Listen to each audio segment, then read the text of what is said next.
अभी माता पिता की जानकारी नहीं है और ये जानकारी मैंने पुलिस थाने में दी। आपने पुलिस में जो जानकारी दी, तो आप ये बता सकती हैं कि जिस दिन पीड़िता आपके घर में आई उसी दिन आपने जानकारी दी या किसी और दिन? नहीं, मैंने 3-4 दिन के पश्चात दी। अतः सारे सबूतों एवं गवाहों से यह सिद्ध होता है कि अभियुक्त ईश्वर नेताम ने बड़ी ही चालाकी से पीड़िता के साथ 26 सितंबर 2020 को शारीरिक संबंध बनाया व बड़ी ही चालाकी से अपने साथ उसे मोटरसाइकिल में बिठाकर ले गया। चूंकि पीड़िता उस वक्त मानसिक रूप से पीड़ित थी, गुमराह थी, इसलिए उसने ना ही लकड़ी की समिति के सदस्यों से कुछ कहा और ना ही अपने घर वालों से मिलकर जानकारी दी। चूंकि घटना कारित हुए 26 सितंबर 2020 से 5 अक्टूबर 2020 तक 8 से 10 दिन का अंतर था, इस अवधि में पीड़िता उर्मिला के घर पर रही, जिस कारण रिपोर्ट दर्ज करने में देरी हुई। इसी कारण मेडिकल रिपोर्ट में भी कोई खास चोट के निशान नहीं आए हैं। इस तर्क से अभियोजन ने यह सिद्ध कर दिया कि अभियुक्त ने बड़ी होशियारी से जबरदस्ती पीड़िता को गुमराह कर उसकी स्वीकृति ली कि भविष्य काल में वह उससे शादी करेगा।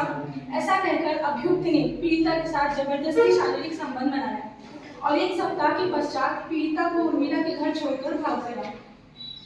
इस घटना से अभियुक्त का दुराशय स्पष्ट होता है कि उसने बड़ी चालाकी से पीड़िता को गुमराह कर उसकी स्वीकृति ली, जो कि भारतीय दंड संहिता की धारा 366 व 376 के तहत दंडनीय अपराध है।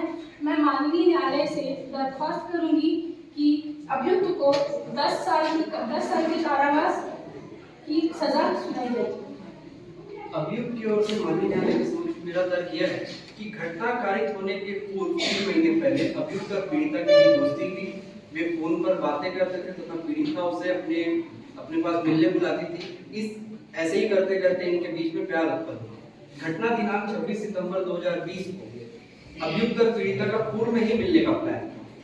इसीलिए अभियुक्त ने पीड़िता को कॉल कर शाम को 7 बजे शासकीय हाई स्कूल बुलाया। पीड़िता घर में बिना बताए चोरी छुपे किसी तरीके से अभियुक्त से मिलने आई, जो यह दर्शाता है कि उनके बीच में जो सेक्सुअल इंटरकोर्स हुआ वो दोनों के म्यूचुअल कंसेंट से हुआ। अभियोजन पक्ष ने जबरदस्ती शब्द का प्रयोग किया जो मेरी समझ से परे।